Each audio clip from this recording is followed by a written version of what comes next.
الصبح بدا من طلعته والليل دجى من وفرته نحمده ونصلي على رسوله الكريم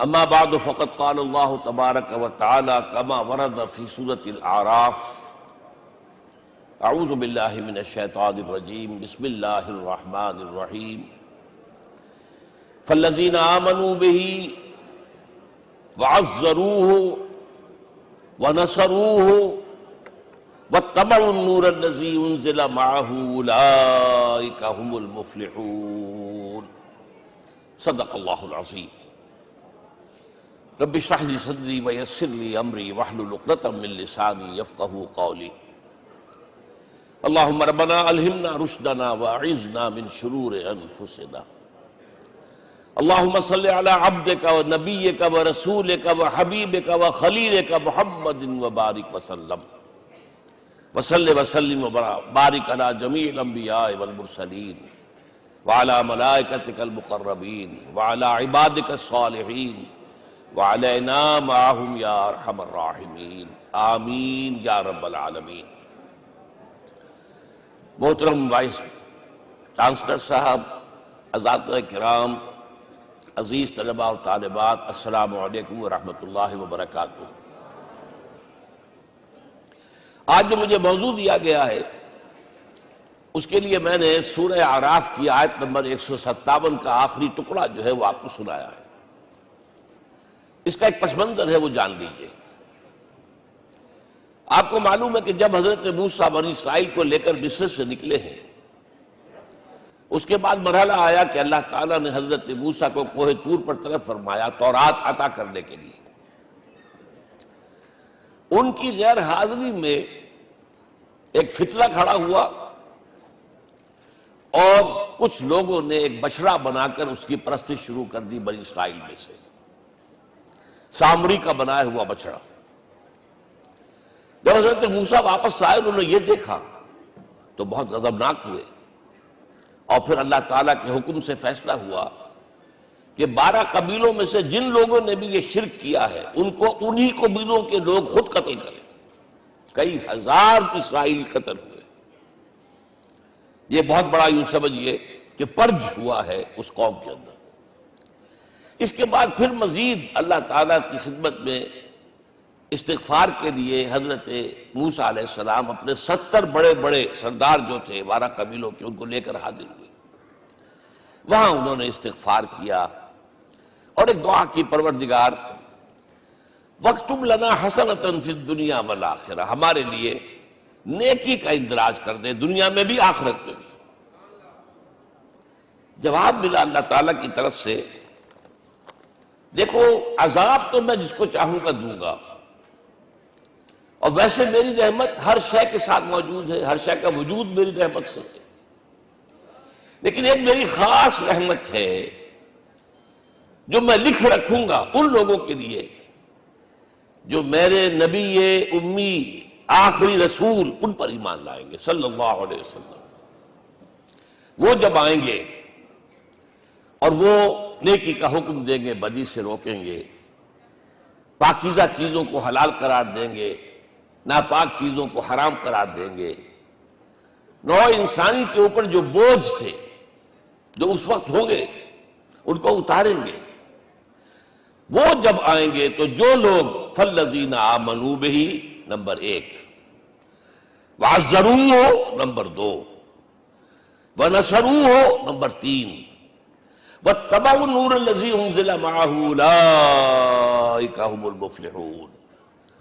جو لوگ ان پر ایمان لائیں گے، ان کی تعظیم اور توقیر کریں گے، ان کی مدد کریں گے، اور جو نور ان کے ساتھ نازل کیا جائے گا یعنی قرآن، اس کی پیروی کریں گے، وہ ہوں گے جو فلاح پانے والے ہوں گے، میری خصوصی رحمت سے حصہ ان کو ملے گا۔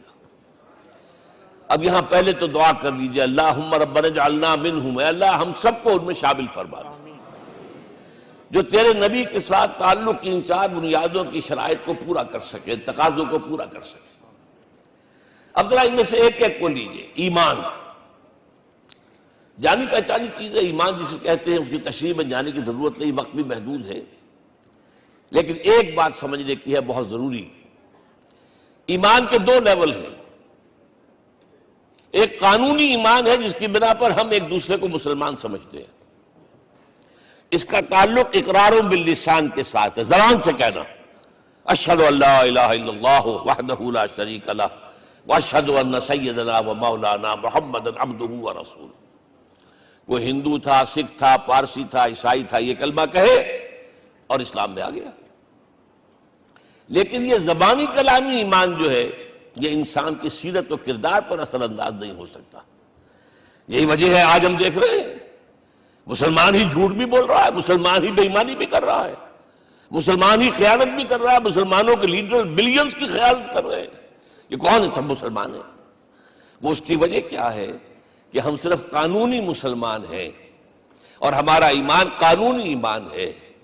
اس کے لیے اسلام کا لفظ قرآن میں آیا ہے سورہ حجرات میں، قالت الاعراب آمنا قل لم تؤمنوا ولکن قولوا اسلمنا۔ اے نبی یہ بدو کہہ رہے ہیں ہم ایمان لے آئے، ان سے فرما دیجئے تم ہرگز ایمان نہیں لائے ہو، یوں کہو کہ ہم مسلمان ہو گئے ہیں۔ ولما يدخل الايمان في قلوبكم، ابھی تک ایمان تمہارے دلوں میں داخل نہیں ہوا۔ بہرحال اللہ کا شکر ہے اس نے ہمیں مسلمانوں میں پیدا کر دیا، ورنہ ہم میں سے کتنے ہوتے اگر کہیں اور پیدا ہو گئے ہوتے تو نعمت اسلام سے بھی ہم بہرہور ہو سکتے، کیا کہہ سکتے۔ اصل ایمان ہے جب وہ دل میں داخل ہو جائے، یقین بن جائے۔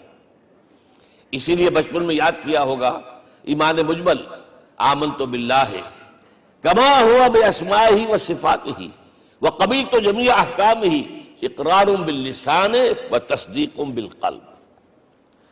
جب تصدیق بالقلب ہوگی تو اب اس کے تقاضے جو ہیں عملی پیدا ہوں گے۔ ان تقاضوں میں سے ایک میں 2 حدیثوں کے حوالے سے آپ کے سامنے رکھ رہا ہوں۔ پہلی حدیث حضرت عبداللہ بن عمرو بن العاص رضی اللہ تعالیٰ عنہ سے مروی ہے، لا یؤمن احدکم حتی یکون ہواہ طبعا لما جئت بہ۔ دیکھو تم میں سے کوئی شخص مومن نہیں ہو سکتا جب تک کہ اس کی خواہش نفس تابع نہ ہو جائے اس شریعت کے، اس قانون کے، اس ہدایت کے جو میں لے کر آیا ہوں۔ اگر عملاً تابع نہیں ہوئے تو حقیقتاً مومن نہیں ہو۔ دل میں جھانکو، Do I really believe that Muhammad is the prophet of Allah? Do I really believe that Quran is the word of God? کبھی جھانکیے گا اندر، جواب ملے گا صحیح آپ کو۔ کیا کنوکشن ہے؟ کنوکشن ہو اور پھر حضور کی پیروی نہ ہو، حضور کے احکام کی پابندی نہ ہو، اللہ کے قوانین کی پابندی نہ ہو، کیسے ممکن ہے؟ حضور تو فرماتے ہیں صلی اللہ علیہ وسلم ایک ایسی بد اخلاقی اور کج خلقی پر صرف اسے کوئی گناہ کبیرہ بھی نہیں کہیں گے۔ فرمایا ایک مرتبہ واللہ لا یؤمن واللہ لا یؤمن واللہ لا یؤمن، خدا کی قسم فلاں شخص مومن نہیں ہے، خدا کی قسم فلاں شخص مومن نہیں ہے، خدا کی قسم فلاں شخص مومن نہیں۔ صحابہ کانپ گئے، کون بدبخت ہے جس کے بارے میں فرمایا جا رہا؟ پوچھا گیا من یا رسول اللہ؟ جواب سنیے اور اپنے غریبانوں میں جھانکیے۔ وہ شخص الذی لا یامن جارہ بوائقہ، وہ شخص جس کی شرارتوں کی وجہ سے اس کا پڑوسی چین میں نہیں ہے، امن میں نہیں ہے، وہ مومن نہیں ہے، خدا کی قسم نہیں ہے، خدا کی قسم نہیں ہے۔ کیسے علیحدہ کر لیں گے اس ایمان کو اعمال سے اور ایمان کو اخلاق سے؟ آگے چلیے، وہ جو حدیث حضرت ابو ہریرہ سے، اور یہ متفق علیہ ہے، صرف بخاری کی نہیں ہے، بخاری جمع مسلم۔ لا یؤمن احدکم حتی اکون احب الیہ من والدہ وولدہ والناس اجمعین، تم میں سے کوئی شخص مومن نہیں ہو سکتا جب تک کہ میں اسے محبوب تر نہ ہو جاؤں، اپنے باپ سے بھی، اپنے بیٹے سے بھی، اور تمام انسانوں سے۔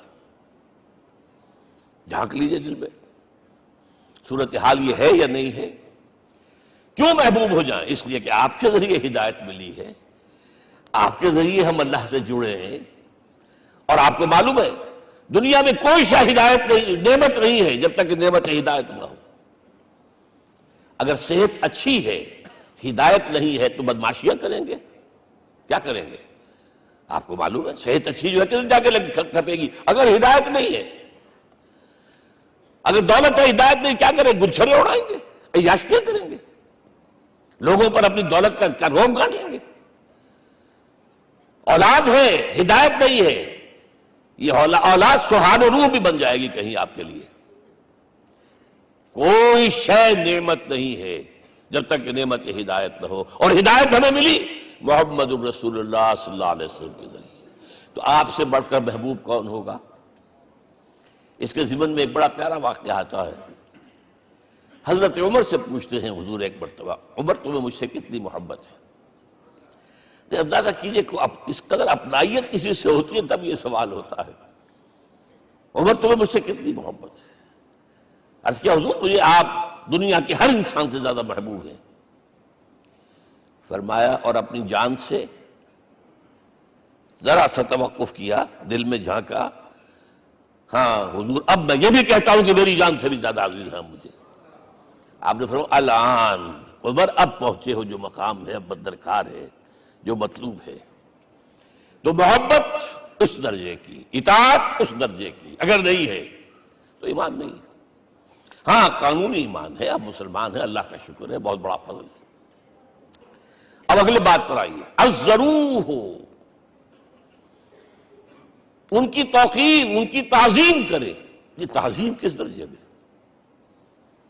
اب وقت بہت کم ہے، میں صرف آپ کو سورہ حجرات سے مثال دے رہا ہوں۔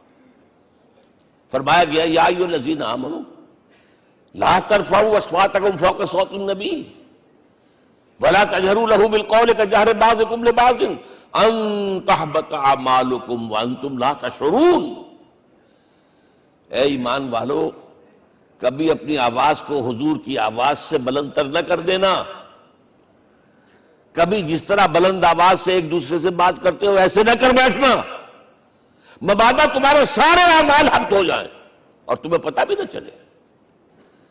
تم تو کہو گے میں نے کوئی گناہ کبیرہ تو نہیں کیا، میں نے کوئی ڈاکہ نہیں ڈالا، چوری نہیں کی، کوئی زنا نہیں کیا، کوئی شراب نہیں پی، لیکن یہ سوء ادب، لا ترفعوا اصواتکم فوق صوت النبی ولا تجہروا لہ بالقول کجہر بعضکم لبعض ان تحبط اعمالکم وانتم لا تشعرون۔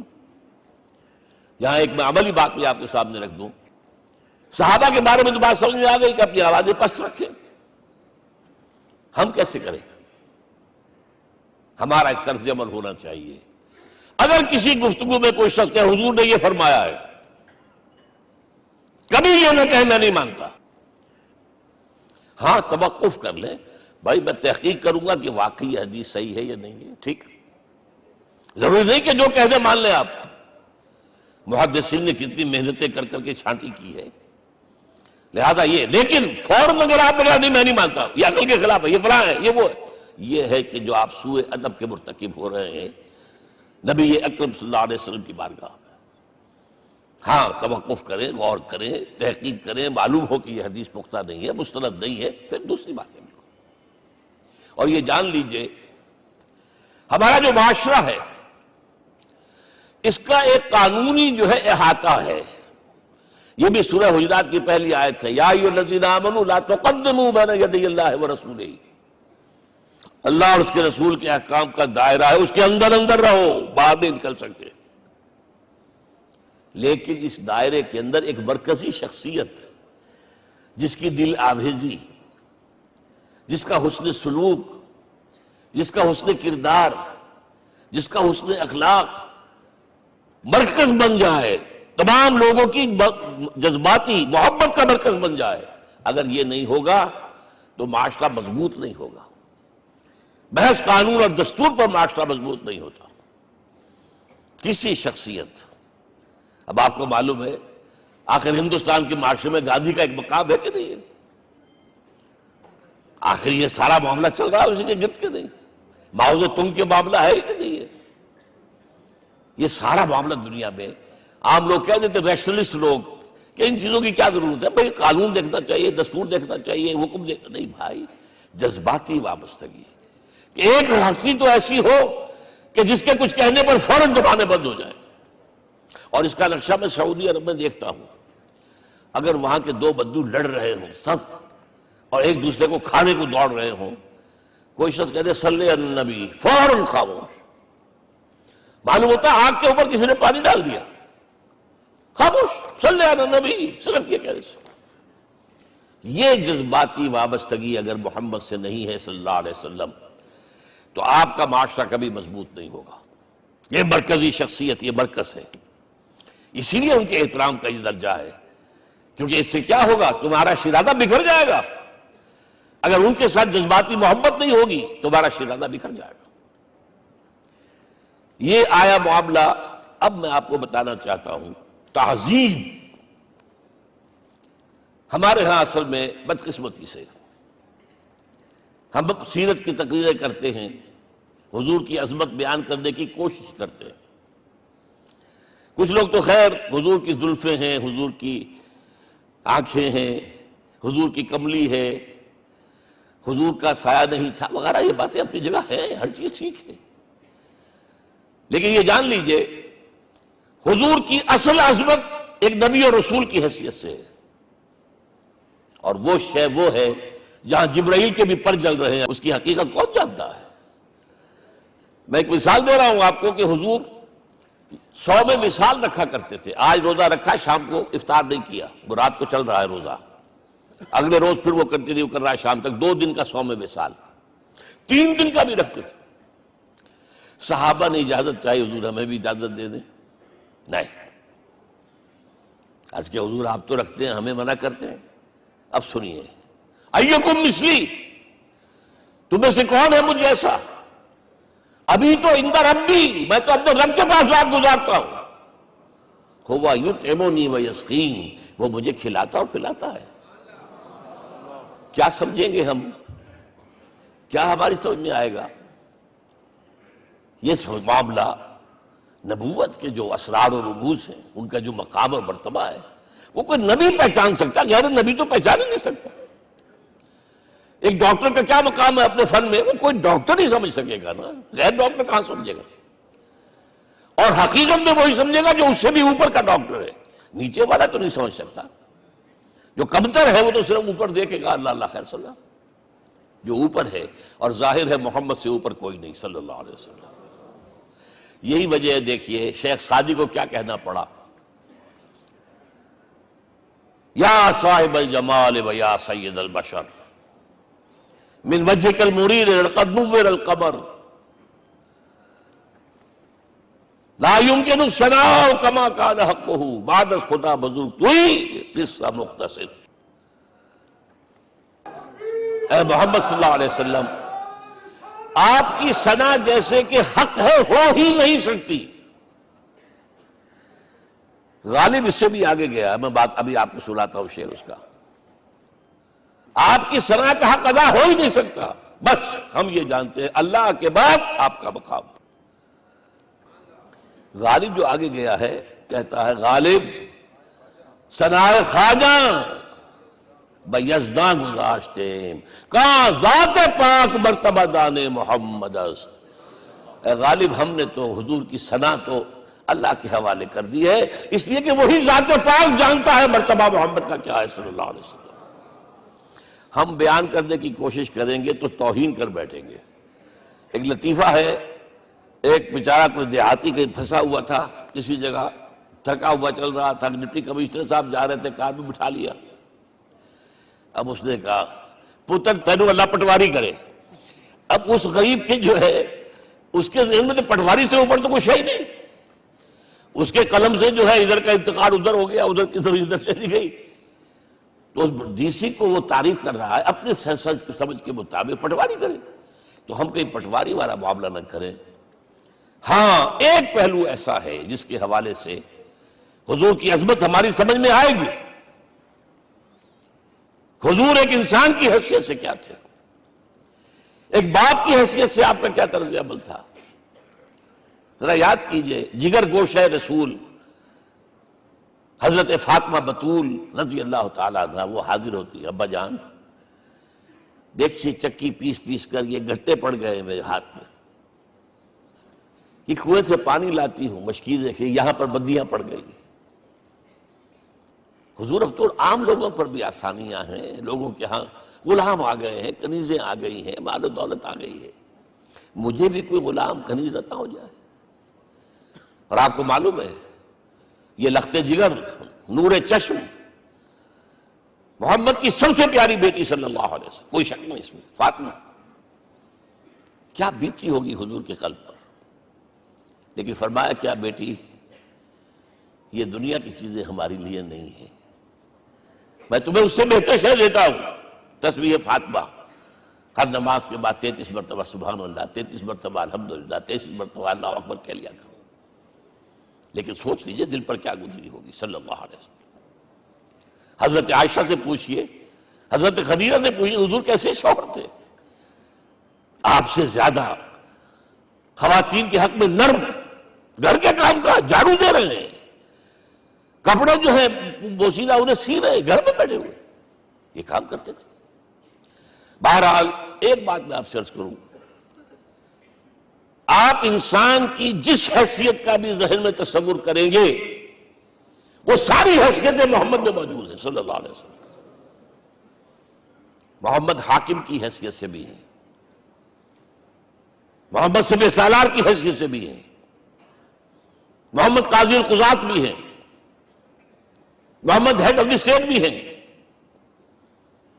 محمد بیویوں والے بھی ہیں، اولاد والے بھی ہیں، محمد 5 وقتہ امام بھی ہیں، جمعہ کے خطیب بھی ہیں، مدرس قرآن بھی ہیں، مربی بھی ہیں، مزکی بھی ہیں، اور ہر میدان میں بلند ترین مقام. کوئی ایسی جامع شخصیت ملے گی؟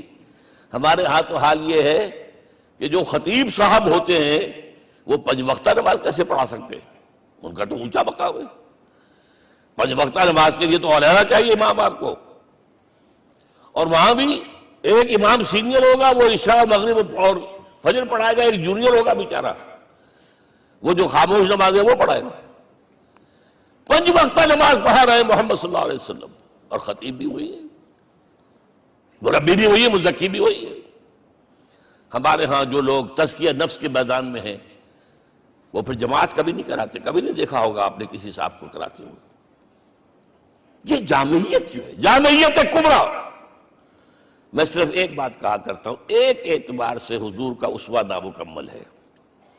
آپ مجھے سوء ادب کا مرتکب نہ قرار دے دیں. اسوہ کیا ہے؟ عورت کے لیے اس کی اپنی نسوانی زندگی کے لیے اسوہ آپ میں نہیں ہے. آخر نصف انسانیت ہے، اسے بھی اسوہ چاہیے. یہ ہے جس کی وجہ سے حضور نے شادیاں کی ہیں زیادہ. خواتین کے لیے اسوہ حضور کے ازواج مطہرات ہیں، اور ان میں سب سے بڑھ کر جو بالکل یوں سمجھیے کہ آغاز کے اندر نوجوانی میں آ گئی ہیں حضور کی خدمت میں، نہایت ذہین و فطین. انہوں نے پھر عورت کی زندگی کے لیے حضور کا جو طرز عمل تھا وہ انہوں نے بیان کیا نا. اس لیے سورہ احزاب کے اندر اس کا تذکرہ ہے، جہاں یہ آتا ہے لقد کان لکم فی رسول اللہ اسوۃ حسنہ، وہیں پر یا نساء النبی لستن کاحد من النساء، اے نبی کی بیویوں تم عام عورتوں کے مانند نہیں ہو، تمہیں تو اسوہ بننا ہے امت کے لیے.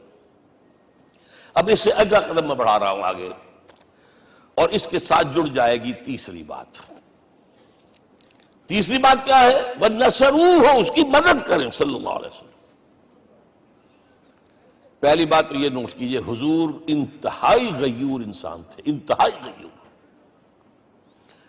یہ کہا جاتا ہے کہ اگر حضور گھوڑے اس پر سوار ہوتے تھے اونٹ پر، اور آپ کا کوڑا نیچے گر گیا تو آپ یہ کسی سے نہیں کہتے تھے کہ ذرا یہ میرا کوڑا مجھے پکڑا دینا، یہ بھی گوارا نہیں تھا. آپ اونٹ بٹھا کر نیچے اتر کر اپنا کوڑا خود اٹھاتے تھے. کسی سے اپنے ذاتی کام کے لیے کوئی مدد مانگنا امکان ہی نہیں. بلکہ ایک واقعہ تو وہ ہے جب بھی میں تذکرہ کرتا ہوں میری آنکھوں میں آنسو آ جاتے ہیں. یہ ہجرت کے وقت کا واقعہ ہے.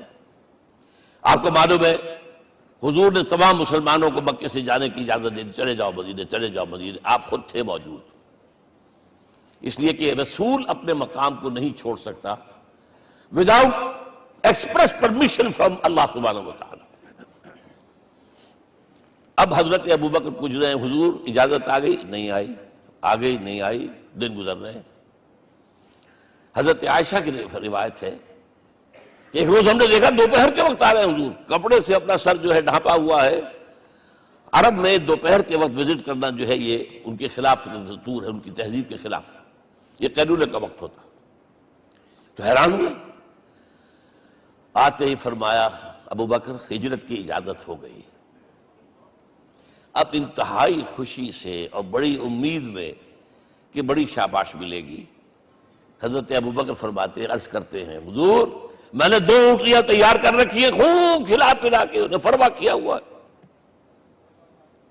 یہ ہجرت میں ہمارے کام آئے گی. حضور تھوڑا سا توقع فرماتے ہیں، پھر کہتے ہیں اچھا ٹھیک ہے، ایک میں استعمال کروں گا لیکن میں اس کی قیمت ادا کروں گا. حضرت ابوبکر رو پڑے. حضور مجھ سے یہ مغایرت، سائے کے تناب کے ساتھ رہنے والا، اس سے یہ مغایرت، ذرا سے اشارے پر اپنی کمسن بیٹی پیش کر دی نکاح کے اندر، اس سے یہ مغایرت. رو پڑے. لیکن حضور کی اپنی غیرت تھی، میں قیمت دوں گا. اب بتائیے مدد کا کے لیے درکار تھی؟ مدد تھی ان کے مشن کے لیے. مشن 2 حصوں میں تھا. اس کو جانیے، آج کچھ علمی باتیں آ رہی ہیں. حضور کے مشن کے 2 حصے، ایک ابتدائی جو تمام انبیاء اور رسول کا تھا، ایک تکمیلی جو صرف محمد کا صلی اللہ علیہ وسلم. ابتدائی کیا ہے؟ اللہ کی طرف دعوت، تبلیغ. جو دعوت قبول کر لیں ان کے لیے بشارت، بشیر کہ تمہارے لیے آخرت میں جنت ہے، نعمتیں ہیں. رد کر دیں ان کے لیے نذیر، خبردار کرنے والے، جہنم کے لیے تیاری کر لو. داعی اللہ، اللہ کی طرف بلانے والے. سراجا منیرا، روشنی کے چراغ. یہ حیثیتیں مشترک ہے تمام انبیاء کرام. تمام انبیاء بشیر بھی تھے، نذیر بھی تھے، داعی بھی تھے، سراج منیر بھی تھے. اگرچہ ان تمام حیثیتوں میں بھی حضور کا سب سے اونچا مقام علیحدہ نمایاں ہے، لیکن حیثیتیں بنیادی طور پر مشترک. ایک حیثیت تکمیلی،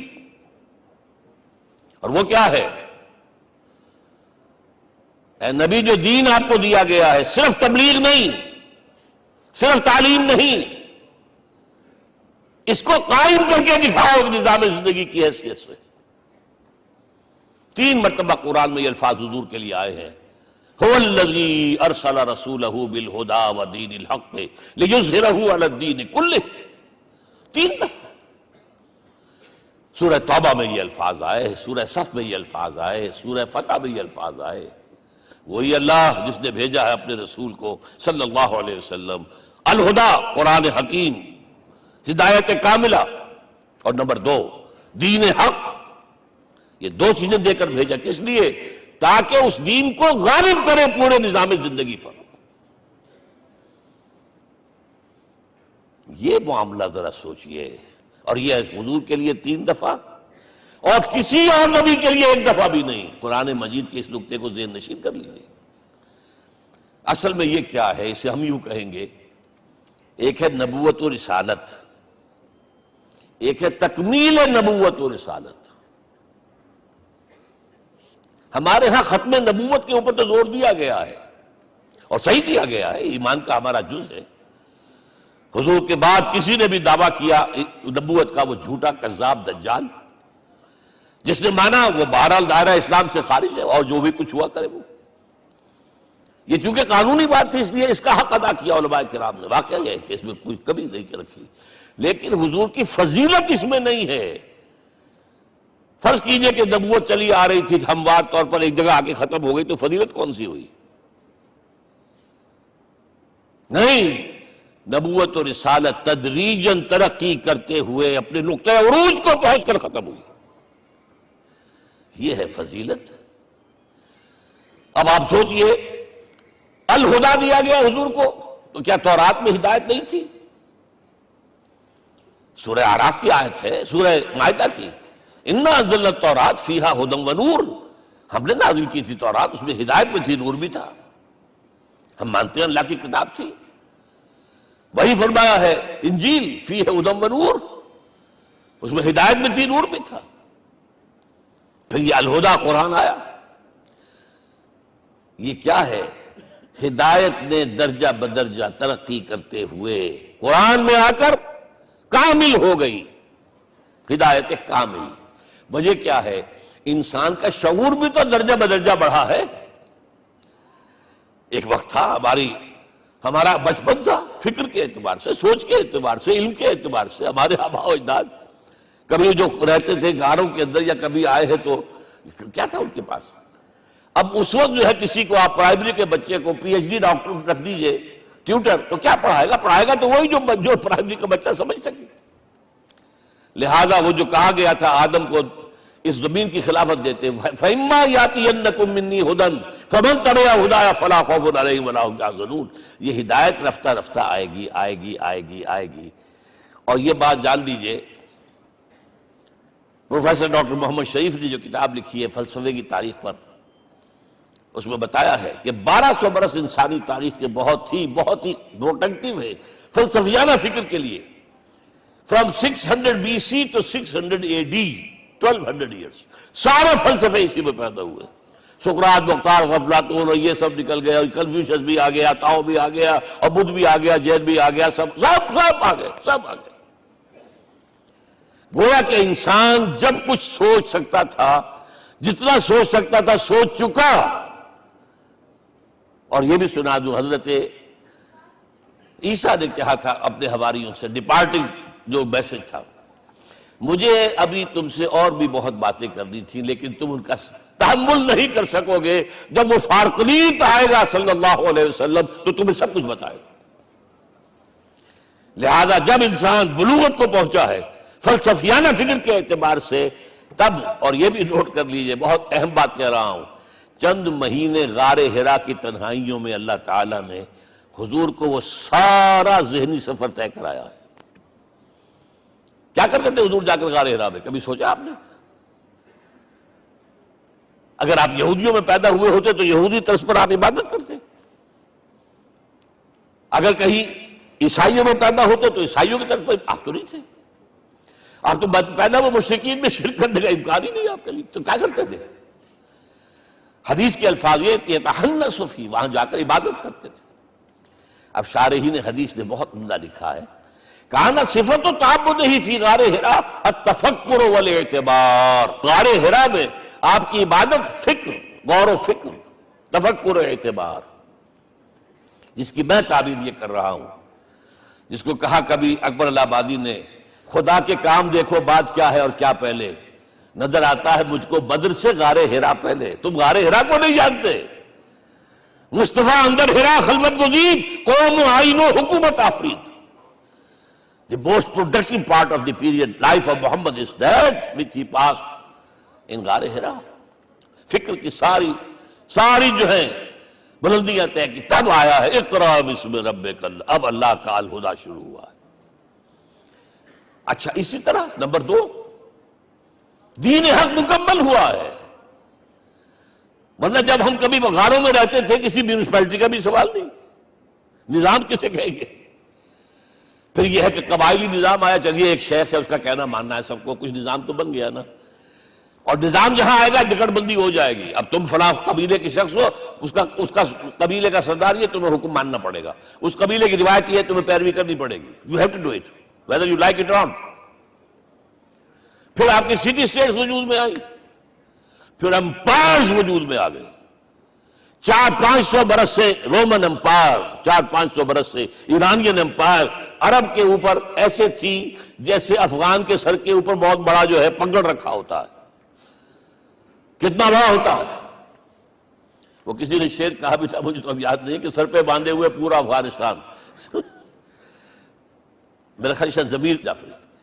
تو کیا تھا یہ جزیرہ نما عرب، یہ جزیرہ کہلاتا ہے، الجزیرہ، الجزیرہ، اس لیے کہ نیچے آپ کو معلوم ہے بحیرہ عرب، ادھر جو ہے خلیج آ رہی ہے آخر تک، ادھر سے بحیرہ قلزم جا رہا ہے، اور پھر خلیج عقبہ آ گئی ہے، تو یہ سارا جو ہے جزیرہ نما ہے، اس سے پیننسولا۔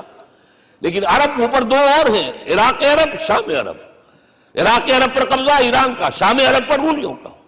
اور جب یہ سلطنتیں بن گئیں تو گویا کہ انسان شکنجے میں آ گیا۔ ظلم، محنت کرے کسان، عیش کرے جاگیردار، اور بادشاہ محل بنائے، لگان وہاں سے آ رہا ہے۔ از جفائے دے خدایاں کشتے دہ خانہ خراب، کرگے پر بیٹھا ہوا کوئی کھدر بن رہا ہے، ٹیکس دو۔ بادشاہ محل بھی بنائے گا، یاشیاں بھی کرے گا، سارا نسوانی حسن جو ہے کوہ قاف کا لے آئے گا اپنے ہاں، اور پھر فوج بھی رکھے گا، ذرا تم نے گردن اٹھائی تو تمہاری سرکوبی کرنے کے لیے فوج تیار ہے۔ یہ جب جکڑ بند آئی ہے انسان پر، تب محمد کو بھیجا گیا ہے۔ دی لیبریٹر، اسے آزاد کرانے والا، دین حق دیا گیا۔ یہ دین حق قرآن مجید میں اسی لیے کہا گیا، یہ میں کہہ رہا ہوں تکمیل رسالت النبوت۔ الیوم اکملت لکم دینکم واتممت علیکم نعمتی ورضیت لکم الاسلام دینا۔ آج میں نے تمہارے لیے تمہارے دین کو کامل کر دیا ہے، یہ مکمل نظام زندگی ہم نے دیا ہے، پہلے تھا ہی نہیں۔ لہذا کسی اور نبی سے یہ نہیں کہا گیا کہ اس کو غالب کرو، میں نے آپ کو بتا دیا کہیں نہیں ہے۔ نہ نوح، نہ ہود، نہ صالح، نہ ابراہیم، نہ موسیٰ، نہ عیسیٰ، کوئی بھی نہیں۔ اور حضور سے کہا گیا یہ دین اب غالب کرو۔ اگر صرف تم کتاب میں لکھ کر دے جاؤ اور اس کے مثال پیش نہ کر سکو، دنیا کہے گی بہت اچھی شاعری ہے۔ آج بھی آپ کو معلوم ہے دی ریپبلک کتاب زندہ ہے، لیکن آج تک ایک دن کے لیے بھی وہ نظام کہیں قائم ہوا ہے؟ ہم یہی کہیں گے کہ ٹھیک ہے، یہ جو ہے ایک خواب ہے، اللہ اللہ فرض، اس کے سوا کیا یوٹوپیا ہے؟ اس نظام کو قائم کر کے دکھاؤ۔ اب آپ اس کو اینالائز کر لیجئے، اچھی طرح سمجھ لیجئے۔ It was the revolutionary role which was assigned to محمد صلی اللہ علیہ وسلم۔ نظام کو بدلنا، اسی کا نام تو انقلاب ہے۔ انقلاب کسے کہتے ہیں؟ دنیا میں دو نظام ایک جگہ نہیں ہو سکتے، مذہب 100 بھی ہو سکتے ایک جگہ۔ مذہب لمیٹڈ ہے، آپ کی ذاتی زندگی، آپ کے کچھ عقائد ہیں، کچھ عبادات ہیں، کچھ رسومات ہیں، کچھ سوشل رائٹس ہیں، یہ ہے بس۔ تو یہ تو 100 بھی they can coexist۔ امریکہ میں کتنے ہیں؟ مسلمان گئے مسجدیں بنا لی ہیں، ہندو گئے مندر بنا لیے ہیں، سکھ گئے ہیں ان کے گردوارے بنے ہوئے ہیں، سلوتے یعنی یہودیوں کے عیسائیوں سے تو بے شمار ہے ہی ہے، لیکن ہے ہمہ مذہب۔ لیکن دین تو دو نہیں ہو سکتے، یا ڈیموکریسی ہوگی یا بادشاہت ہوگی، ایک تو دو تو نہیں ہو سکتے۔ یا کیپٹلزم ہوگا یا سوشلزم ہوگا، دو تو نہیں ہو سکتے۔ یا تھیوکریسی ہوگی یا ڈیموکریسی ہوگی، دو نہیں ہو سکتے۔ اور یہ بھی آپ کو معلوم ہے دنیا میں کہیں ویکیوم نہیں ہے، نظام کے اعتبار سے کبھی نہیں رہا ہے، ہر ایک نظام موجود ہے۔ آپ کوئی دوسرا نظام لانا چاہتے ہیں، پہلے اس کو جڑ سے اکھیڑنا پڑے گا۔ گفت رومی ہر بنائے کوہنا کا آباداں کلند، تو نہ دانی اولاں تعمیر راں ویراں کلند۔ رومی نے کہا ہے کہ دیکھو، اگر کوئی نئی تعمیر تمہیں کرنی ہو تو تم جانتے نہیں ہو پہلے پرانی تعمیر کو گرانا پڑتا ہے، پہلے آپ نظام جڑ سے کھینچ کر پھینکیں گے باہر، تب نظام لائیں گے نا۔ اور یہ ظاہر بات ہے جو نظام بھی ہے اس کے ساتھ ویسٹڈ انٹرسٹ ہے، اس کے ساتھ پریولیج کلاسز ہیں، دے وانٹ سٹیٹس کو، وہ کوئی تبدیلی نہیں ماننے کو تیار، کیونکہ اسی نظام کی شاخوں پر تو ان کے گھونسلے بنے ہوئے، وہیں سے تو مفادات ان کے وابستہ ہیں۔ لہذا نظام جو ہے بدلنے کے لیے جانیں دینی پڑتی ہے، خون بہانا پڑتا ہے، جان جوکھوں کا کام کرنا پڑتا ہے، اس کے بغیر نظام نہیں بدلتا۔ اور محمد کا رول صلی اللہ علیہ وسلم، یہ ہے وہ عظمت محمد کی جو انسان نے پہچانی ہے۔ میں 3 گواہیاں آپ کے سامنے پیش کر رہا ہوں، 1 from the east, 2 from the west, 3 کئی ملوے ہیں۔ یہی لاہور 1920، یہاں ایک بریڈلا ہال ہوتا تھا، اس بریڈلا ہال میں ایم این رائے کی ایک تقریر۔ And who was M N Roy? Personal friend of Lenin, member of the Communist International, He knew what revolution is. اور اس نے ہسٹوریکل رول آف اسلام تقریر کی لاہور کے اندر 1920 میں، اور اس نے کہا تاریخ انسانی کا عظیم ترین انقلاب وہ تھا جو محمد نے برپا کیا صلی اللہ علیہ وسلم. میں تو اس کی ذہانت کی داد دیے بغیر نہیں رہا. اس نے کہا بعض مورخین یہ جو فتوحات کی ہیں صحابہ کرام نے، ان کو سمجھ بیٹھتے ہیں جیسے اٹیلا نے فتوحات کی ہیں یا چنگیز خان نے کی ہے یا کسی اور. کہاں وہ کہاں یہ، وہاں صرف تباہی آتی تھی. اور محمد صلی اللہ علیہ وسلم کے پیروکاروں نے جب دنیا فتح کی ہے، نئی تہذیب دی ہے، نیا تمدن دیا ہے، نیا نظام دیا ہے، روشنی دی ہے، علوم کو تازہ کیا ہے، علوم ایجاد کیے ہیں. یہ ہے وہ انقلاب جو محمد نے برپا کیا صلی اللہ علیہ وسلم. یہ کتاب آج بھی ہندوستان میں چھپتی ہے بمبئی میں، دی ہسٹوریکل رول آف اسلام. اور میں سمجھتا ہوں کہ ہندو ہے، کمیونسٹ ہے اور گواہی دے رہا ہے. دوسرا، یہ تو چونکہ بڑی ریسنٹ پاسٹ کی بات ہے، ڈاکٹر مائیکل ہارٹ ایک کتاب لکھتا ہے دی 100، اور اس کا سب ٹائٹل کیا ہے؟ A selection and gradation of the 100 most influential personalities of the human race, human history. پوری انسانی نسل میں سے ان لوگوں کو چن لو جنہوں نے اس کی تاریخ کے دھارے کے رخ کو موڑا ہو. ادھر جا رہا تھا ادھر کر دیا، ادھر جا رہا تھا ادھر کر دیا. جن لوگوں نے بھی تاریخ کا دھارا موڑا پہلے سلیکٹ کر لو، سلیکشن. 100 آدمی کا نام آ گئے. اب گریڈیشن، ان میں سب سے زیادہ کس نے کیا؟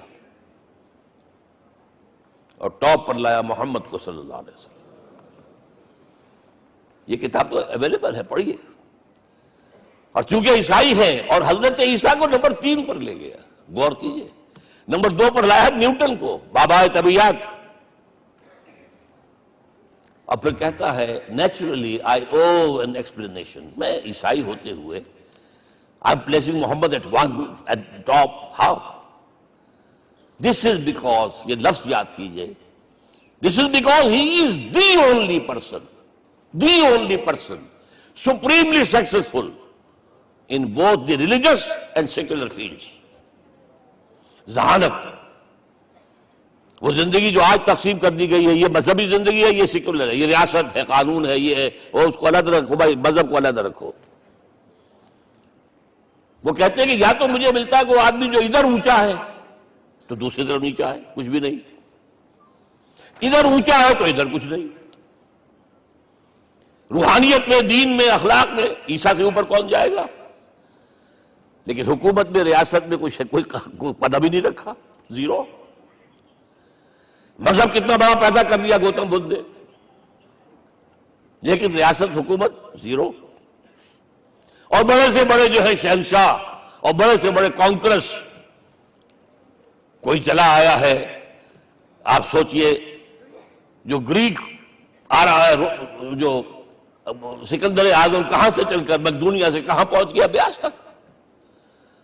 اٹیلا کہاں سے پہنچ گیا؟ مشرق سے مغرب تک. لیکن مذہب و اخلاق کے اندر زیرو نہیں بلکہ مائنس ویلیو لانی پڑے گی. ایک ہی انسان ہے. آپ کم سے کم give credit to his honesty. ایک ہی انسان، دو ہے ہی نہیں. He is the only person supremely successful in both the religious and the secular fields.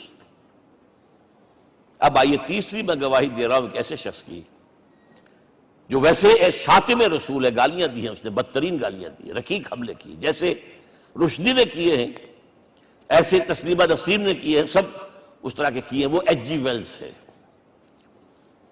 Fiction story writer, historian بھی ہے. 2 کتابیں ہیں اس کی تاریخ پر، تاریخ انسانی عالم، short history of the world and concise history of the world. جو رقیق حملے کیے ہیں میں اس کا ذکر نہیں کر، ذکر اس لیے کر دیا کہ معلوم ہے وہ دشمن ہے، دوست نہیں ہے. اگر کسی کا دوست ہوگا تو تعریف کر ہی گا. وہ دشمن ہے، میں اسٹیبلش کرنا چاہتا ہوں. He is enemy. اور عربی زبان کا ایک مقولہ یہ ہے کہ الفضل ما شہدت بہ الاعداء، فضیلت تو وہ ہوتی ہے جس کی گواہی دشمن دے. جب وہ آیا ہے concise history of the world میں، چیپٹر آخری حضور کا، جو حضور کے چیپٹر میں جو آخری بات، خطبہ حجۃ الوداع کو کوٹ کیا ہے، لا فضل لعربی علی عجمی ولا لعجمی علی عربی ولا لأحمر علی اسود ولا لأسود علی احمر الا بالتقوی. کسی عرب کو کسی عجمی پر کوئی فضیلت نہیں، کسی عجمی کو کسی عرب پر کوئی فضیلت نہیں، کسی گولے کو کسی کالے پر کوئی فضیلت نہیں، اور کسی کالے کو کسی گورے پر کوئی فضیلت نہیں، ہاں تقوی کے ساتھ فضیلت ہے. اب ذرا میرا ایک ایک لفظ نوٹ کیجئے، کیا لکھتا ہے اس پر؟ Although the sermons of human freedom, fraternity and equality were said before also. And we find a lot of these sermons in Jesus of Nazareth. مسیح ناصری حضرت عیسیٰ علیہ السلام کے ہاں بھی واعظ تو ہمیں بہت ملتے ہیں، but it must be accepted that it was Muhammad صلی اللہ علیہ وسلم who for the first time in history established a society based on these principles. انسانی حریت، اخوت، مساوات، اس کے واعظ کہنے تو بہت آسان ہے، تقریریں کرنی تو بہت آسان ہے، لیکن ان ویلیوز کو باقاعدہ اسٹیبلش کرنا ایک سوسائٹی میں ماننا پڑتا ہے، یہ اسے دینا پڑا ہے کریڈٹ جو بھی ہے. لیکن ایک بات نوٹ کر لیں، مبادہ کہیں آپ میرے بارے میں سوء ظن ہو جائے، تازہ ایڈیشن جو اب اویلیبل ہے اس میں سے یہ نکال دیے گئے ہیں. آج کے جو ان کے ایڈیٹرز ہیں ان کے حلق سے نیچے نہیں اتر رہے. اتنی بڑی حقیقت. آپ پنجاب لائبریری یا پبلک لائبریری سے جا کے پرانا ایڈیشن لیجئے، concise history of the world کے اندر آپ کو یہ الفاظ مل جائیں گے. Although the sermons of human fraternity, freedom and equality were said before also, and we have a lot of these sermons in Jesus of Nazareth, but it must be accepted that it was Muhammad sallallahu alaihi wasallam who for the first time in history established a society based on these principles. اب یہ جو mission میں نے آپ کے سامنے رکھا، ایک بنیادی مشن، قرآن کی تبلیغ کرو، تبلیغ کرو، تبلیغ کرو، تبلیغ کرو. یا ایھا رسول بلغ ما انزل الیک من ربک وان لم تفعل فما بلغت رسالتہ. نمبر 2، جو دین حق دیا اسے غالب کرو، قائم کرو، نافذ کرو، اس کی مثال پیش کرو دنیا کے سامنے. ان دونوں میں مدد درکار تھی محمد الرسول اللہ کو. جیسے حضرت مسیح نے کہا تھا، وَإِذْ قَالَ عِيسَىٰ ابْنُ مَرْيَمَ لِلْحَوَارِيِّينَ مَنْ أَنصَارِي إِلَى اللَّهِ، کون ہے میرا مددگار اللہ کی راہ میں. جیسے کہ اللہ فرماتے سورہ حدید میں، بڑی پیاری آیت ہے، بڑی ریولوشنری آیت ہے، بلکہ میں لفظ استعمال بڑی ننگی انقلابی آیت ہے قرآن مجید کی. اتنا صاف اللہ تعالیٰ ہی سچ بول سکتا ہے، کوئی اور تو ضرور کہیں نہ کہیں اس کے اوپر کوئی کپڑا ڈال کے بات کرے گا. آیت نمبر 25 آف سورۃ الحدید، لقد ارسلنا رسلنا بالبینات، ہم نے اپنے رسولوں کو بھیجا واضح نشانیوں کے ساتھ، معجزات کے ساتھ. وانزلنا معهم الکتاب والمیزان، ان کے ساتھ کتاب اتاری، شریعت اتاری، میزان اتاری، نظام اتارا. لِيَقُومَ النَّاسُ بِالْقِسْطِ، تاکہ لوگ عدل پر قائم ہوں. اس لیے کتاب کیوں بھیجی، رسول کیوں بھیجے، نبی کیوں بھیجے، وحی کیوں بھیجی؟ تاکہ لوگ عدل پر قائم ہوں. یہ اس سے بڑی آیت کوئی ہوگی؟ عدل اجتماعی، سوشل جسٹس. اب اگلا ٹکڑا پڑھیے، وَأَنزَلْنَا الْحَدِيدَ، ہم نے لوہا بھی اتارا ہے، فِيهِ بَأْسٌ شَدِيدٌ، اس سے اسلحہ بنتا ہے، جنگی قوت ہے. وَلِيَعْلَمَ اللَّهُ مَن يَنصُرُهُ وَرُسُلَهُ بِالْغَيْبِ، اور اللہ دیکھ لینا چاہتا ہے کون ہے اس کے وفادار بندے جو لوہے کی طاقت کو ہاتھ میں لے کر اللہ اور اس کے رسول کی مدد کرتے. دین اللہ کا، اسے قائم کرنا اللہ کی مدد ہے، اسے قائم کرنا محمد کا فرض ہے، اس کے جد و جہد کرنا محمد کی مدد ہے صلی اللہ علیہ وسلم. یہ تھی نصرت. اور یہ نصرت آپ کو معلوم ہے حضور کی زندگی میں صحابہ نے کرام نے کی ہے کہ نہیں کی؟ جو شخص ایمان لایا فوراً داعی بن گیا، فوراً. ابو بکر ایمان لائے، اور 6 جو ہے عشرہ مبشرہ میں سے چوٹی کے صحابہ، وہ ان کی دعوت پر ایمان لائے. سعد ابن ابی وقاص، طلحہ، زبیر، عثمان، سعید ابن زید، یہ سب کون ہیں؟ حضرت ابو بکر کی دعوت. نوجوان ہیں، مصعب بن عمیر کو گھر سے نکال دیا چچا نے، اور برہنہ کر کے نکالا ہے کم وقت نے، اس لیے کہ باپ مر گیا تھا، بہت دولت چھوڑ گیا تھا. ماں نے بڑے ناز و نام میں پالا تھا، کہتے ہیں 200 درہم کا جوڑا اس کا بن کر آتا تھا شام سے، جیسے کبھی ہم کہتے تھے کہ پنڈت نہرو کے کپڑے جو ہے پیرس سے سل کر آتے ہیں، اور جہاں سے گزر جاتا تھا مشم اتنا اس نے لگایا ہوتا تھا عطر کے پوری گلی جو ہے وہ خوشبو سے جو ہے بھر جاتی تھی۔ چچا نے بلایا، تم جو یہ گلچھرے کر رہے ہو اپنے باپ کی دولت پر نہ، اور تم اسے کہتے ہو کافر، نکل جاؤ گھر سے۔ وہ چلنے لگے، یہ بات ٹین ایجر، چلنے لگے۔ وہ سمجھا تھا کہ میرے یہ کہنے سے اس کے تو اس کو تارے نظر آ جائیں گے، یہ فوراً جو ہے توبہ کرے گا، پلٹ آئے گا۔ چلنے لگے تو اسے اور غصہ ہے، یہ کپڑے بھی اسی باپ کے ہیں، اتارو۔ وہی اتارے کپڑے، مادرزاد برہنہ ہو کر ماں کے پاس گئے ہیں۔ ماں نے آنکھوں پر ہاتھ رکھا، مصعب کیا ہوا ہے؟ فرمایا امی میں موحد ہو گیا ہوں، یہ ہے توحید۔ اور اب جا کر حضور کے دامن میں بیت ارقم میں اب ہمہ وقت کارکن ہے، قرآن اتر رہا ہے، پڑھ رہے ہیں، سمجھ رہے ہیں، قرآن اتر رہا ہے، یاد کر رہے ہیں۔ اور اس کے بعد جب کہا تھا مدینے والوں نے بیعت عقبہ اولیٰ پر کہ حضور ہمارے سے آپ کی ملاقات تو صاحب کے بعد ہی ہوگی، درمیان میں تو آپ کو معلوم ہے خون ریزی ہے، کوئی قافلہ بچ کے نہیں آ سکتا، تو اب آپ ہمیں کوئی اپنا شاگرد دیجئے۔ مصعب بن عمیر کو حضور نے کہا جاؤ ان کے ساتھ۔ وہاں ان کا نام پڑ گیا المقری، پڑھانے والا قرآن پڑھانے والا۔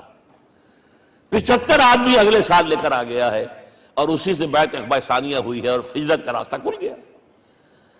اور اس کو ایک دفعہ حضور نے دیکھا، مسجد کے دروازے کے سامنے سے گزر رہا تھا مصعب، پھٹا ہوا کمبل تھا جسم پہ لپیٹا ہوا تھا۔ حضور کی آنکھوں میں آنسو آ گئے۔ غزوہ احد میں شہید ہوا کس طرح؟ علم بردار تھا، ایک ہاتھ پر وار پڑا ہے، کٹ کے گر گیا، ایک ہاتھ سے تھاما، دوسرے پر بھی گر گیا، دونوں جو بچے ہوئے حصے تھے اس سے تھاما۔ پھر جب ختم ہو گئے، اس کے بعد جو ہے جب دفن کر رہے تھے تو حضور کے سامنے پرابلم لایا گیا۔ مصعب کے جسم پر تو کوئی کپڑا ہی نہیں تھا سوائے ایک چادر کے، ایک دھوتی، اللہ اللہ خیر صلی اللہ۔ اور شہید کا کفن ہوتا ہے اس کا اپنا لباس۔ حضور وہ اتنا چھوٹی ہے وہ چادر کہ پاؤں ڈھانپتے ہیں تو سر کھل جاتا ہے، سر ڈھانپتے ہیں تو پاؤں کھل جاتے ہیں۔ فرمایا سر کو ڈھانپ دو کپڑے سے اور پیروں پر گھاس ڈال دو۔ That was the last dress which Mus'ab got۔ تو یہ لوگ جو تھے محمد رسول اللہ والذین معہ، یہ ساتھی حضور کے، جنہوں نے حضور کے مشن میں آپ کا ساتھ دیا۔ اور ایک خاص مرحلے کا تو میں آپ کے سامنے ذکر ہی کر دوں، اس لیے کہ دین کی اقامت، دین کا غلبہ، اس میں تو جہاد اور قتال آئے گا لا محالہ۔ Nobody is going to allow you to change the system۔ اگر سسٹم بدلتا ہے تو اس کے ساتھ جو مفادات بدلتے ہیں وہ ختم ہو جاتے ہیں، جو پریولیجز ہیں وہ ختم ہو جاتے ہیں۔ لہذا جب غزوہ بدر کا مرحلہ آیا ہے، حضور نے مجلس شورا منعقد کی، اور آپ نے جو وحی سے آپ کو بتا دیا گیا تھا، دیکھو ایک قافلہ آ رہا ہے شمال سے، مال غنیمت سے لدا پھدا ہے، اور 50 صرف اس کے ساتھ محافظ ہیں۔ ایک لشکر آ رہا ہے جنوب سے، ویل کانٹے سے لیس، اور اللہ نے وعدہ کیا ہے کہ ایک پر ضرور تمہیں فتح دے گا، بتاؤ کدھر چلے۔ یہ اصل میں کسی بھی سپہ سالار کے لیے وقت ہوتا ہے کہ اپنے ساتھیوں کے مورال کا اندازہ کرے۔ کچھ ہوں گے ہم جیسے کمزور بھی، انہوں نے کہا کہ حضور پہلے قافلے کی طرف چلے، آسانی سے فتح بھی ہو جائے گی اور ہتھیار مل جائیں گے ہمیں، ہمارے پاس تو ہتھیار بھی نہیں ہے، گنتی کے لوگوں کے پاس تلواریں بھی نہیں سب کے پاس، تو 50 آدمیوں کے ہتھیار تو ملیں گے، پھر لشکر سے نپٹ لیں۔ اب حضور کہہ رہے ہیں اشیرونی اشیرونی اشیرونی۔ حضرت مقداد بن اسود کھڑے ہوتے، حضور ہمیں موسیٰ کے ساتھی نہ سمجھیے جنہوں نے کہہ دیا فَاذْهَبْ أَنْتَ وَرَبُّكَ فَقَاتِلَا إِنَّا هَاهُنَا قَاعِدُونَ۔ ہم موسیٰ کے ساتھی نہیں ہیں، ہم آپ کے جانثار ہیں، آپ جو آپ کی نیت ہے آپ بسم اللہ کیجئے، ہم آپ کو کیا پتا ہمارے ذریعے آپ کو اللہ تعالیٰ آنکھوں کی ٹھنڈک عطا فرمائے۔ حضور پھر فرمائے مجھے مشورہ دو، مجھے مشورہ دو۔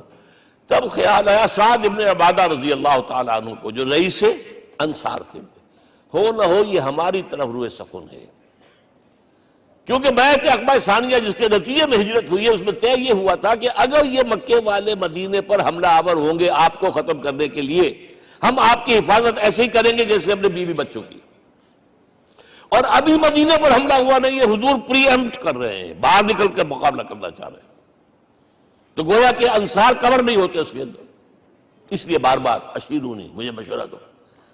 اب سعد بن عبادہ کھڑے ہوتے ہیں، کانک تعنینا یا رسول اللہ صلی اللہ علیہ وسلم، اے اللہ کے رسول شاید آپ کا روئے سخن ہماری جانب ہے، فإنا آمنا بک وصدقناک، ہم آپ پر ایمان لا چکے ہیں، ہم نے آپ کی تصدیق کی، اب ہمارے پاس چوائس کون سا ہے؟ اگر آپ آگے چلیں ہم پیچھے چلیں گے، اگر برق الغماد تک پہنچیں گے ہم اپنی اونٹنیوں کو دبلا کر دیں گے، یمن کا آخری شہر جو ہے برق الغماد، اور اگر آپ ساحل سمندر پر کھڑے ہو کر اپنی سواری سمندر میں ڈالیں گے ہم بھی ڈال دیں۔ بہرحال یہ مراحل ہیں کہ جن سے گزر کر حضور نے اللہ کے دین کو غالب کیا اور قائم کیا، اور اس ہر سطح پر، ہر مرحلے پر صحابہ کرام نے آپ کا ساتھ دیا، جہاں آپ کا پسینہ گرا وہاں انہوں نے اپنی خون کی ندیاں بہا دی۔ محمد رسول اللہ والذین معہ اشداء علی الکفار رحماء بینہم، یہ ہے در حقیقت عظمت محمد صلی اللہ علیہ وسلم۔ آج کے دور میں سمجھ لیجئے اچھی طرح، یہ دور جس کا کہ فاتح ہے حضور، فاتح سے مطلب افتتاح کرنے والے، اس دور میں اجتماعی نظام کی اصل اہمیت ہے۔ اجتماعی نظام غلط ہے، ایکسپلائٹیٹو ہے، تقسیم دولت کا نظام غلط ہے، کیا ہوگا؟ ایک طرف دولت جمع ہوگی، ایکومولیشن آف ویلتھ، ایک طرف بھوک، افلاس، فاقہ ہوگا۔ شاہ ولی اللہ دہلوی کہتے ہیں کہ جس معاشرے میں تقسیم دولت کا نظام غلط ہو جائے، یہ دو دھاری تلوار ہے، دو دھاری، دونوں طرف کاٹتی ہے۔ ایک طرف دولت جمع ہوگی تو عیاشیاں ہوں گی، بدماشیاں ہوں گی، گلچرے ہوں گے، وہ بھی خراب، معاشرے کے لیے خراب، اور ایک طرف فقر ہوگا اور بھوک ہوگی اور فاقہ ہوگا، یہ بھی خراب۔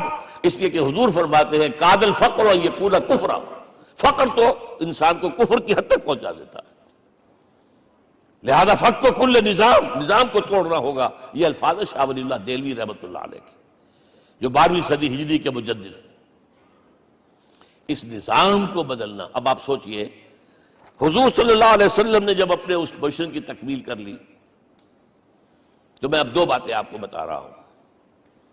چونکہ حضور کی بعثت صرف عرب کے لیے نہیں تھی، صرف عربوں کے لیے نہیں تھی، صرف ملک عرب کے لیے نہیں تھی۔ اگر یہ ہوتا تو آپ کا کام مکمل ہو گیا تھا، پورے عرب میں اللہ کی حکومت قائم ہو گئی، ایک ایک شخص تک قرآن پہنچ گیا۔ لیکن 5 جگہ قرآن میں آیا ہے وَمَا أَرْسَلْنَاكَ إِلَّا كَافَّةً لِلنَّاسِ بَشِيرًا وَنَذِيرًا، ہم نے نہیں بھیجا آپ کو مگر تمام انسانوں کے لیے بشیر اور نذیر بنا کر۔ لہذا کام مکمل نہیں ہوا، اقبال کہتا ہے وقت فرصت ہے کہاں، کام ابھی باقی ہے، نور توحید کا اتمام ابھی باقی ہے۔ یہ بھی تکمیل رسالت کا مظہر ہے کہ حضور سے پہلے کوئی رسول پوری نوع انسانی کے لیے نہیں بھیجا گیا، آپ پہلے رسول ہیں اللہ کے اور آخری جو پوری نوع انسانی کے لیے بھیجے گئے۔ حضرت عیسیٰ نے بھی یہی کہا تھا اپنے حواریین سے، تو سینٹ پال نے اسے تبلیغی مذہب بنایا ہے۔ انجیل میں اب بھی الفاظ موجود ہیں کہ I have been sent in search of the lost sheep of the house of Israel، میں تو اسرائیل کے گھرانے کی کھوئی ہوئی بھیڑوں کی تلاش میں بھیجا گیا ہوں، صرف بنی اسرائیل کے لیے۔ قرآن بھی کہتا ہے رسولا الی بنی اسرائیل، واحد رسول ہیں جو پوری دنیا کے لیے بھیجے گئے۔ اچھا کہہ دینا تو آسان ہو گیا، اس کا مطلب کیا ہے؟ جب تک پوری دنیا پر اللہ کا دین غالب نہ ہو، محمد کا مقصد بعثت ہنوز شرمندہ تکمیل ہے، اور یہ ہوگا، اس کی خبر دی ہے۔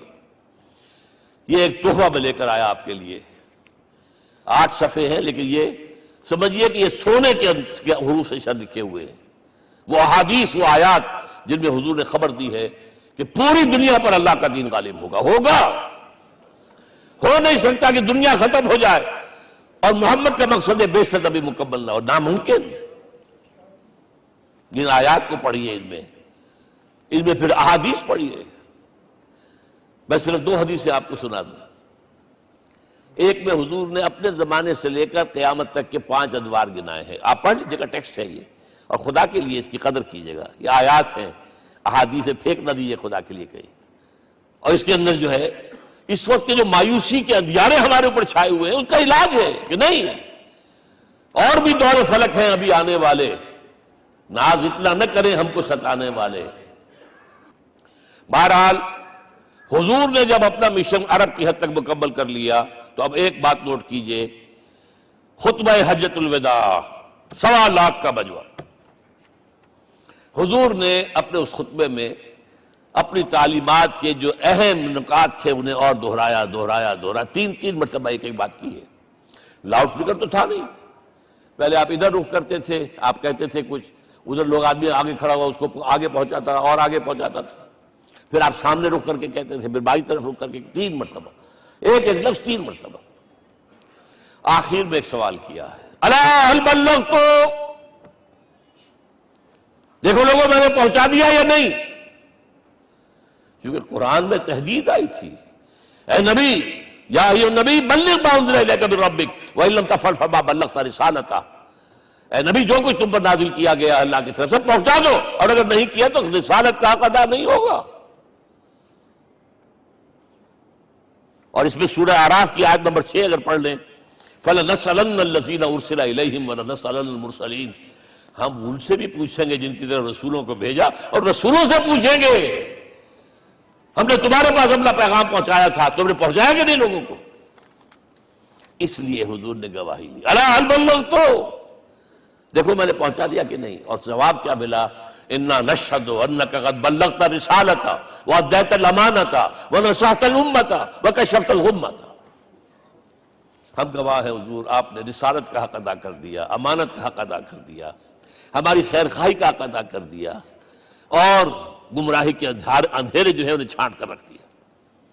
اب آپ نے آسمان کی طرف نگاہ کی، انگشت شہادت سے وہی 3 مرتبہ، اللہم اشہد اللہم اشہد اللہم اشہد، اللہ تو بھی گواہ ہے، یہ مان رہے۔ یہ ہے سائی آف ریلیف، یہ بوجھ جو میرے کندھے پر آیا تھا، انا سنلقی علیک قولا ثقیلا، یہ اب منتقل ہو گیا، اب امت کو منتقل ہوا۔ لہذا آخری لفظ کیا تھا؟ فَلْيُبَلِّغِ الشَّاهِدُ الْغَائِبَ، اب جو یہاں موجود ہیں ان کا فرض ہے کہ پہنچائیں ان کو جو یہاں نہیں ہے۔ میں صرف تمہارے لیے رسول نہیں ہوں، ایک فرد نوع بشر تک دنیا میں جو اس وقت ہے، اور ایک فرد نوع بشر جو آخر تک آئے گا قیامت تک، اس تک قرآن پہنچانا تمہارے ذمہ ہے۔ ہم نے نہیں پہنچایا، اسی لیے آج ہم اللہ کے عذاب میں ہیں۔ آج کیوں ذلیل کے کل تک نتی پسند گستاخی فرشتہ ہماری جناب میں، 1.5 بلین مسلمان، لیکن عزت نام کی کوئی شے ہے؟ G7 G9 G11 G13 G15 کوئی مسلمان بھی ہے ان میں؟ نہ 3 میں نہ 13 میں، نہ G7 میں نہ G15 میں، نن۔ اتنی بڑی تعداد، سیکیورٹی کونسل میں کسی سیٹ کی امید ہے؟ نن۔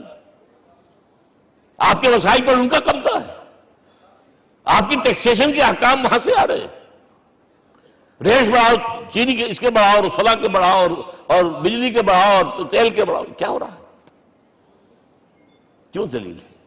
اور نمبر 2، آج دنیا میں خون اگر بہ رہا ہے تو صرف مسلمان کا ہو گیا، مانند آب ارضا مسلمان کا لہو۔ 60 سال سے کشمیر اور فلسطین، پھر درمیان میں صومالیہ، چچنیا، کوسوو، یہ سب بوسنیا، پھر آپ کو معلوم ہے فلپائنز، پھر جو کچھ ہوا افغانستان میں، اور جو کچھ ہوا اب ہو رہا ہے، جو کچھ ہوا عراق میں۔ یہ کیوں ہے؟ We are criminals number 1.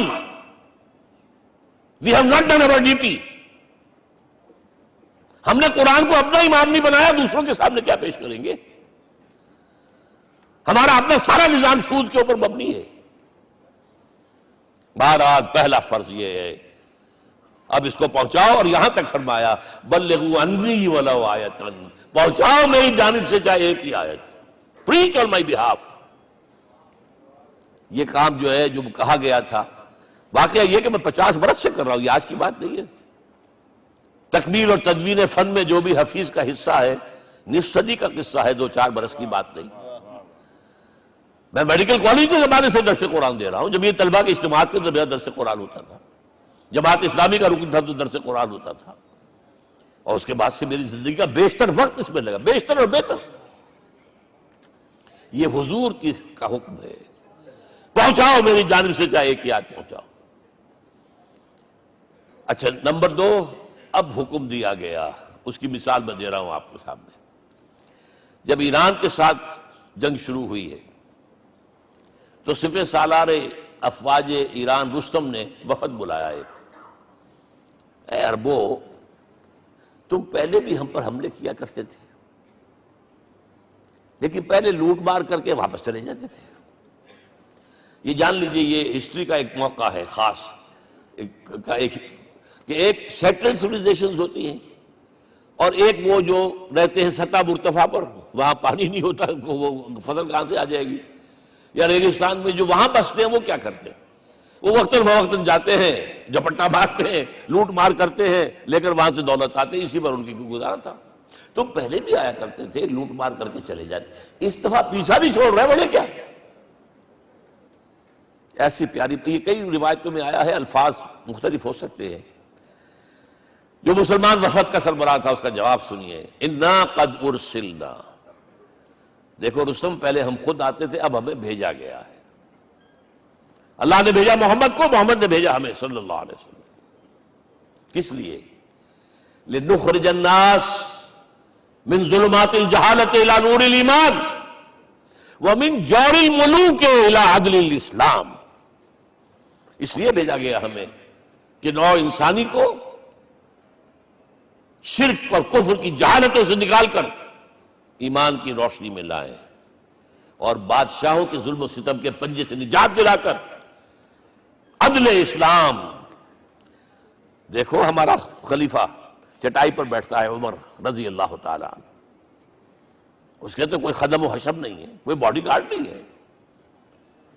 ایک آیا تھا سفیر ایران کا، مدینے میں آ کر گھوما پھرا، کوئی محل نظر نہیں آیا اسے، پوچھتا ہے مسلمانوں سے، اینا ملککم، بھائی تمہارا بادشاہ کہاں ہوتا ہے؟ جواب ملا، لیسا لنا ملکن بل لنا امیر، ہمارا کوئی بادشاہ نہیں، ہمارا امیر ہے۔ کہاں ہے بھائی؟ ہمارے بیت المال کے کچھ اونٹ گم ہو گئے تھے کہ بھائی ملے نہیں، ہمارا خلیفہ تلاش کرنے گیا۔ اب اس نے کسی کو لیا ہوگا، آئیڈینٹیفائی کر سکے، ڈھونڈ کر جا کر ایک جگہ دیکھا، دھوپ تیز ہو گئی تھی، حضرت عمر تھک گئے تھے، لہذا ایک درخت کے سائے میں اپنے کوڑے کا تکیہ بنا کر لیٹے ہوئے استراحت فرما رہے، کوئی خادم نہیں، کوئی خدم و حشم نہیں، کوئی باڈی گارڈ نہیں۔ اس وقت وہ کھڑے ہو کر کہتا ہے، عمر تم عدل کرتے ہو، تمہیں کوئی خوف نہیں ہے، ہمارے بادشاہ ظلم کرتے ہیں، لوگوں کا خون پیتے ہیں، انہیں ہر وقت ڈر رہتا ہے، انہیں اونچی اونچی فصیلیں چاہیے، انہیں باڈی گارڈ چاہیے، انہیں حفاظتی دستے چاہیے۔ یہ مثال پیش کی ہے نا، یہ کوئی فیری ٹیلز تو نہیں ہے، یہ تو آج کی تاریخ ہے، 1400 برس پرانی تاریخ ہے بھائی، کوئی پرانی نہیں ہے، کوئی 10,000 سال پرانی بات نہیں ہے۔ اور وہی عمر ہے، انہیں بلایا گیا ہے بیت المقدس،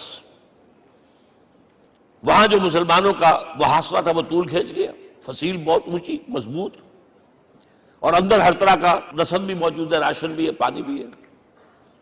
عیسائیوں کا قبضہ تھا، عیسائی پادری آئے فصیل پر، مسلمانوں تم اگر قیامت تک بھی یہاں پڑے رہے محاصرہ کر کے، یہ کبھی فتح نہیں ہوگا شہر، ہاں یہ فتح ہونا ہے، ہماری کتابوں میں ہے، لیکن ایک درویش بادشاہ کے ہاتھوں فتح ہوگا، تمہارے اندر ہمیں وہ درویشی نظر نہیں آ رہی۔ وہ چونکہ کچھ عرصہ ہو گیا تھا، شام میں پہنچ گئے تھے، خربوزے کو دیکھ کے خربوزہ رنگ پکڑتا ہے، اچھا لباس پہننا شروع کر دیا، اور وہاں تھے امین هذه الامہ ابو عبیدہ بن الجراح رضی اللہ تعالی عنہ، یکی 10 مبشرہ، ان کا فوراً کلک کیا، یہ بادشاہ مدینے میں بیٹھا ہوا تو ہے، یہاں سے ریکویسٹ کی گئی ہے آپ تشریف لائیے۔ اب 700 میل کا سفر ہے، کوئی ذاتی سفر نہیں، کسی بیٹے کے کنووکیشن میں کے لیے نہیں گئے ہیں، کوئی انٹوریج نہیں ہے، کچھ نہیں، ایک اونٹ، ایک خادم، اور اسی اونٹ پر راستے کا راشن، لہذا ایک آدمی بیٹھ سکتا ہے۔ اب ایک منزل خلیفہ اوپر تشریف فرما ہے اور خادم ہاتھ پکڑ کر آگے چل رہا، اگلی منزل خادم اوپر بیٹھا ہے اور خلیفہ ہاتھ پکڑ کے آگے چل رہا ہے۔ جب آخری منزل آئی ہے تو باری ہو گئی اس خادم کی، اس نے ہاتھ جوڑ دیے، خدا کے لیے لوگ دیکھیں گے، مجھے ماریں گے، تمہیں شرم نہیں آئی؟ خلیفۃ المسلمین جو ہے وہ آگے آگے تمہارے چل رہے تھے، تم براجمان تھے۔ حضرت عمر نے ڈانٹ پلائی، اب دوڑو دوڑو، نہیں باری تمہاری ہے۔ وہ بیٹھا ہوا اوپر، حضرت عمر پنکیل پکڑ کر آ رہے ہیں، اور بیچ میں کہیں کیچڑ آ گیا تھا، جوتیاں بھی ہاتھ میں پکڑی ہوئی ہیں۔ اب وہاں آتے ہی انہیں لے جایا گیا فصیل کے سامنے، انہوں نے اوپر سے اپنی کتابیں دیکھیں، ہاں یہی ہے درویش بادشاہ۔ یہ فتح نہیں ہوا تھا یروشلم، یہ ایک صلح کے طور پر انہوں نے دیا ہے، کھول دیا، آ جاؤ۔ اور انہوں نے شرط رکھوائی تھی کہ کہیں یہاں یہودیوں کو آباد نہیں ہونے دیں گے آپ۔ حضرت عمر نے اتنی رعایت کی تھی یہودیوں کے لیے کہ وہ یہاں آئیں، اپنے مقدس مقامات کی زیارت کر کے جا سکتے ہیں، لیکن یہاں سیٹل نہیں ہو سکتے، اس لیے وعدہ تھا۔ یہ وعدہ جو ہے سلطان عبدالحمید خان تک چلا ہے۔ بڑی سے بڑی رشوت پیش کی تھی زائرس نے، تمہارے سارے قرضے ہم ختم کر دیں گے، تم جو ہے ہمیں فلسطین میں آباد ہونے کا حق دے دو۔ نہیں، جو معاہدہ عمر کا تھا اس میں میں کوئی ترمیم نہیں کر سکتا۔ تو یہ مثالیں ہیں جو پیش کی گئی ہیں۔ میں تو کہا کرتا ہوں، جب میں نے پڑھا تھا کہ کرنل جمال عبد الناصر کی بیٹی سائیکل پر جاتی ہے کالج، کیو این لائی کی بیٹی بھی سائیکل پر کالج جاتی ہے، احساس ہوا تھا عظمت ہے نا آخر، چاہے وہ کسی غیر میں ہو۔ اور واقعہ یہ ہے کہ میں بیان کرنے سے رہ نہیں سکتا، جب میں نے لال بہادر شاستری کے بارے میں سنا، he had no house in the whole of India۔ یہ تو بھارت کی ڈیموکریسی کا ایک معجزہ ہے۔ A person who doesn't own a house in the whole length and breadth of India and he rose to the position of Prime Minister۔ ہمارے ہاں کسی میونسپلٹی کا جو ہے ممبر نہیں بن سکتا، اس کی بیوی اپنے گھر میں خود کھانا پکاتی تھی، کوئی ملازم نہیں تھا۔ اور جب ہارٹ اٹیک ہوا ہے تاشقند میں، تو وہ جو مرتے دم بات کی ہے اس نے ماتا جی سے کی ہے، بیوی سے نہیں کی۔ یہ ہماری مشرقی روایات ہیں، ماں کا مقام۔ لیکن یہ تمام مثالیں جو ہیں، پوری نوع انسانی 10 مرتبہ پیدا ہو کر ختم ہو جائے، حضرت عمر والی مثالیں نہیں لا سکتے۔ رات کو گشت کر رہے ہیں، ایک جگہ سے رونے کی آواز آئی، معلوم ہوا کہ بچے ہیں، بھوکے ہیں، رو رہے ہیں۔ ماں سے پوچھا گیا کیا معاملہ ہے، کہ کیا کروں، کچھ نہیں ہے، میں نے یہ آنڈی چڑھا دی ہے، چولہے کے اوپر آگ جلا دی ہے، بچوں سے کہا میں کچھ پک رہا ہے، ذرا انتظار کرو، سو جائیں گے۔ کانپ گئے، ایسی گئے سیدھے بیت المال، آٹے کی بوری اپنے غلام سے کہا میرے کندھے پر رکھ، میں پہلے چلتا ہوں۔ نہیں، قیامت کے دن تم میرا بوجھ نہیں اٹھا سکو گے۔ اپنے کندھے پر بوری رکھ کر لائے ہیں، کھانا پکوایا، کھلایا بچوں۔ اب اگر حضور یہ کہے کہ سید القوم خادم ہوں، تو یہ حقیقت تھی کہ نہیں تھی؟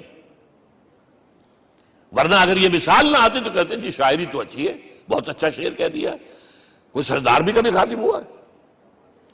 اب یہ ہے کہ یہ نظام دنیا میں، بس آخری بات میں آ گیا ہوں، یہ خوشخبریاں میں آپ کے ساتھ یہ تحفہ لے کر آیا، یہ پڑھیے کہ نظام دوبارہ آنا ہے۔ محمد کی پیشن گوئی غلط نہیں ہو سکتی، ہو صادق المصدوق صلی اللہ علیہ وسلم۔ اگرچہ ابھی ہمیں اور سزائیں ملنی ہیں، اور سخت سے سختر سزائیں آنی ہیں۔ ابھی آرمگڈون سر پر تنی ہوئی ہے، کھڑی ہوئی ہے، ملحمۃ العظمیٰ جسے حدیث میں کہا گیا۔ آرمگڈون پتہ نہیں آپ نے کبھی سنا ہے کہ نہیں سنا ہے؟ یہ بائبل کی آخری کتاب جو ریولیشن جان ہے، اس میں ہے کہ ایک بہت بڑی جنگ ہوگی، گریٹر اسرائیل بنانے کے لیے بہت بڑی جنگ ہوگی، and you set the stage has been set for that۔ NATO تیار اسی کے لیے ہو رہا ہے دوبارہ۔ کس لیے؟ نیٹو چیف سے پوچھا گیا تھا کہ تمہارا دشمن جو تھا یو ایس ایس آر تو ختم ہوا، گھٹنوں کے بل پڑا ہوا ہے، اب کس کے لیے اس کو ایکسٹینڈ کر رہے ہو اور آرگنائز کر رہے ہو؟ اب ہمیں مسلم فنڈامنٹلسٹ سے نمٹنا ہے۔ یہ ہے وہ کروسیڈ جو شروع ہوئی۔